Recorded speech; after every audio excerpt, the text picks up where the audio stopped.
जय जिनेन्द्र बंधुओं, आज सुनते हैं आकाश पंचमी व्रत कथा।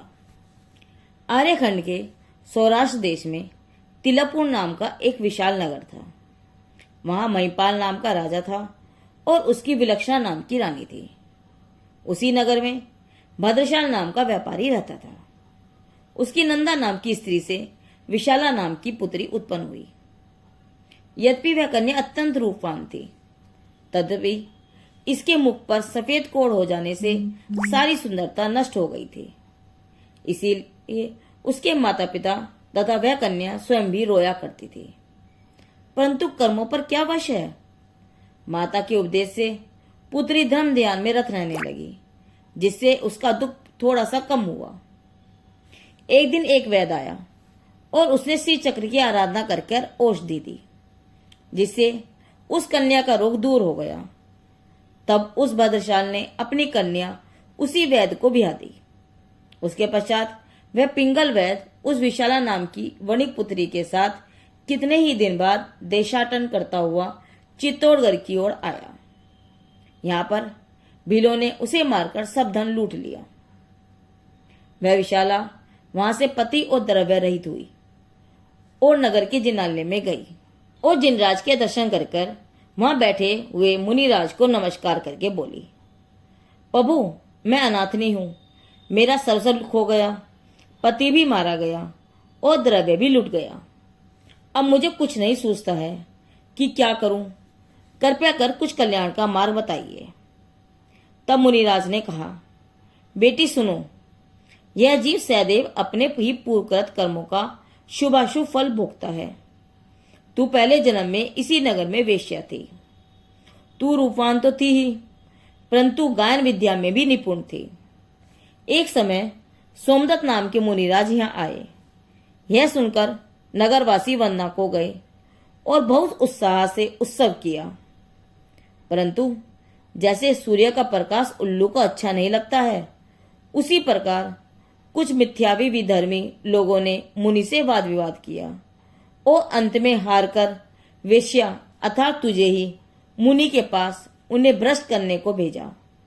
तो तूने पूर्ण स्त्री चरित्र फैलाया, सब प्रकार से रिझाया, शरीर का आलिंगन भी किया, परंतु जैसे सूर्य पर धूल फेंकने से सूर्य का कुछ बिगड़ता ही नहीं, किंतु फेंकने वालों का ही उल्टा बिगाड़ होता है, उसी प्रकार मुनिराज तो अचल मेरुवत स्थिर रहे और तू हार मानकर लौट आई।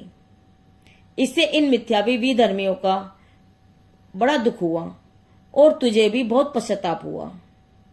अंत में तुझे कोढ़ हो गया और दुखित अवस्था में मरकर तू चौथे नरक गई। वहां से आकर तू यहाँ वणिक के घर पुत्री हुई है।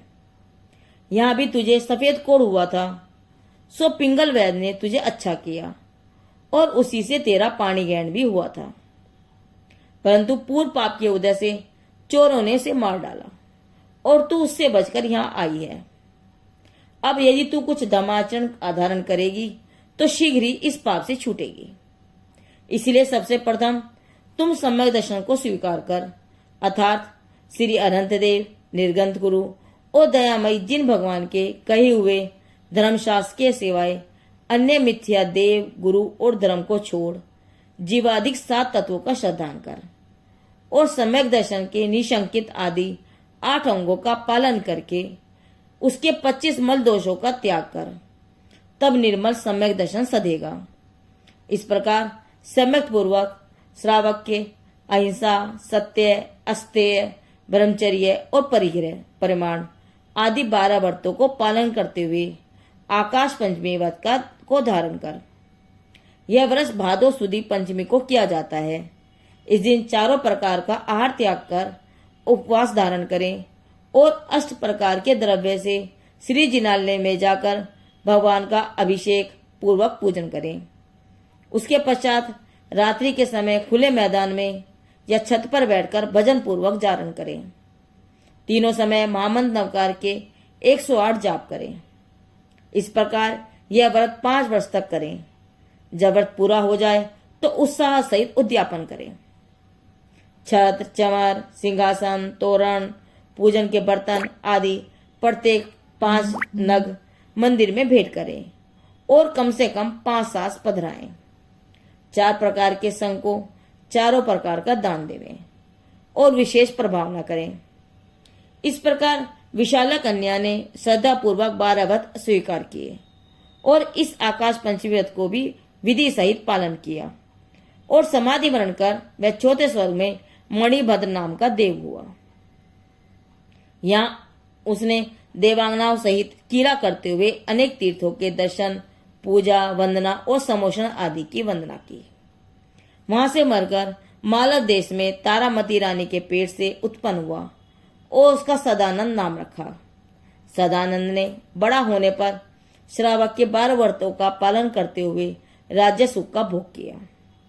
एक दिन नगर के बाहर उद्यान में एक मुनिराज आकर विराजे। तब उनके दर्शन को सदानंद गया। उनके मुख से धर्मोपदेश सुनने से उसे वैराग्य हो गया और उसने राज्य का त्याग करके जिन दीक्षा ले ली। घोर तपस्या से सदानंद को शुक्ल ध्यान की प्राप्ति हुई और अंत में केवल ज्ञान प्राप्त कर वह मोक्ष गए। यह आकाश पंचमी व्रत कथा जैन व्रत कथा संग्रह पंडित दीपचंद वर्णी जी से ली गई है। जिनदेव की वाणी आगम वाणी।